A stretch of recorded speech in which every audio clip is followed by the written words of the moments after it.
சொல்லுங்க, என்ன பண்றீங்க? ஒரு நல்ல மெக்கானிக்கா போட்டுக்கங்க. அவர்கிட்ட சொல்லி ஆயில் சர்வீஸ்னு ஒரு பேக்கேஜ் வச்சிருப்பீங்கல்ல, ஆமாங்க. அதுல எல்லா ஆயிலையும் மாத்தி, சரிங்க ஆயில் ஃபில்டர், ஏர் ஃபில்டர்னு எல்லாத்தையும் மாத்தி, சரிங்க, நல்லா கழுவி விட்டுருங்க. சரிங்க. மைலேஜ் கம்மியா வரதா பாத்துருங்க.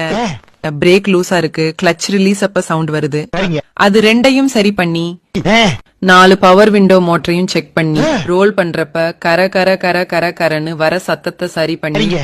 அந்த கியர் கம்பியையும் பாத்து, கியர் டைட்டா விழுது, சரிங்க அதையும் பொத்துனாப்புல சரி பண்ணி, சரிங்க. ஏசி கம்மியா வருது பாருங்க, அத அப்படியே சரி பண்ணி, மலை சாரல் மாதிரி அதையும் மேலாப்ல குளு குளு குளுன்னு பண்ணிடுங்க. சரிங்க. பொத்துனாப்ல ஒரு வீல் அலைன்மெண்ட், ஒரு வீல் பேலன்சிங், ஸ்பேர் வீலும் செக் பண்ணிட்டு, அப்படியே பல பல பல பலன்னு பாலிஷ் போட்டு வாட்டர் வாஷும் பண்ணி கம கம கமன்னு ஒரு கார் சர்வீஸ் பண்ணி கொடுங்க.